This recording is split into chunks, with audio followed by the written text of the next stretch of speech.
Hoodoo class and anyone else who is watching this video. Today's topic is about ancestor altars. It is one of the most frequently asked questions that I have in almost any hoodoo or even any African traditional religion. It is a very important part, and it is a very important aspect of your spiritual practice. Now, a lot of people may not have had ancestors or people that were their family that they liked in life, or maybe they don't know them. We can work with that.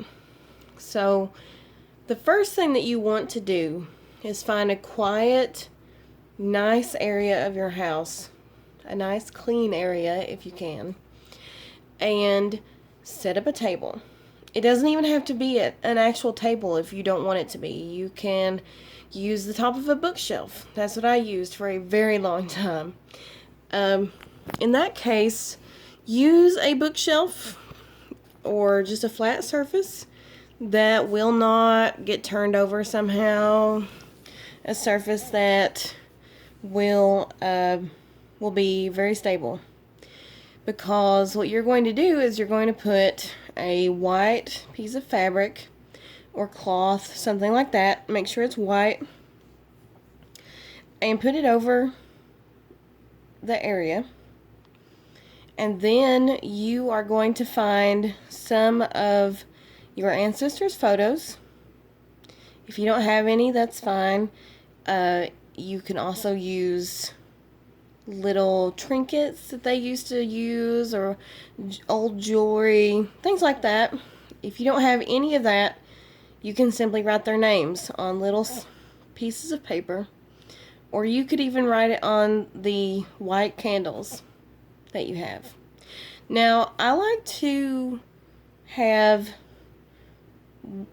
2 white candles, 2 7-day $1.50 at the Dollar General store or $1 at the Dollar Tree. 7-day white candles, very cheap, and I like to have them both sitting on each side of the table, of the altar, and then in the middle I'll have a large glass of water, and then around it I'll have 7 to 9 smaller glasses of water. Make sure that all of the glasses are clear or white, whichever. I usually go with clear. Clear is the best so that you can see the little bubbles and see if your ancestors or other spirits are trying to contact you. So after you do that, you will cleanse the area. Well, you should cleanse it first. I'm a bit tired, so you'll take some Florida water and some holy water. I put mine in a little spray bottle. You don't have to if you don't want to. You just, spray it like you would a regular cleanser, or you can take some in your hand and put it on a washcloth and cleanse the area. After you do that, you want to cleanse all of the different all the different glasses and things with that mixture. If you don't have any holy water on hand, that's fine. You can use just plain Florida water. You can also use the Florida water and then take some cigar smoke and blow it in there if you want to. You can also take cigar smoke after you've wiped down the ancestor altar with Florida water and just all over it. That is a more Palo Mayombe and Santos practice, but it cleanses just the same. I like to have some incense on my ancestor altar. You don't have to if you don't want to. I bring offerings to my ancestor altar. My grandmother and my uncle are on my ancestor altar, and they both love Pepsi. They loved it in life, and they still love it.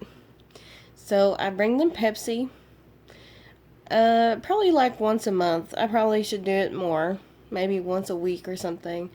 If I really want them to help me with something, I'll bring it, a large quantity of it, like a 2 liter or something, which I know may seem pretty crazy, but that's how offerings work. Some people bring their food that they eat at any time of the day. They bring them a part of their breakfast. They'll bring them like a biscuit, or they'll bring them some coffee. Ancestors love coffee. They also love alcohol. However, I've seen a few ancestors try to suck the alcohol down, and then they get drunk, and they don't really want to help all that much. So, you can bring them alcohol as a, say, thank you. Or if you believe that they'll work for you, even after you put some alcohol on there, then go ahead. If you notice that they're not wanting to help you, or you feel that spirit is, like they're just, not wanting to help, or they don't like the alcohol, then you can remove it. You can bring simple offerings. You can bring jewelry that you think that they would like. However, if they didn't like something in life, there's a really good chance that they're not going to like it in death. So, say that you had a grandmama who hated alcohol. You wouldn't offer her alcohol in death, because she's still not going to like it, So,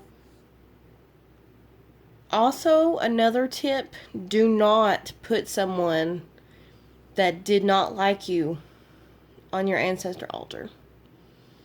I know that people say, or think that death changes spirits and people's hearts and things. Sometimes that's true.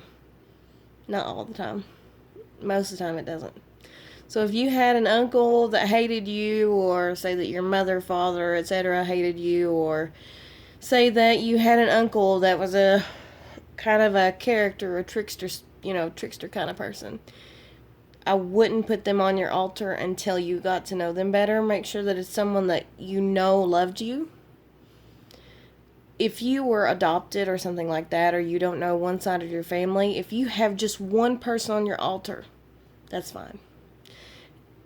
If you don't have anybody, what you can do is still lay it out the way that I said.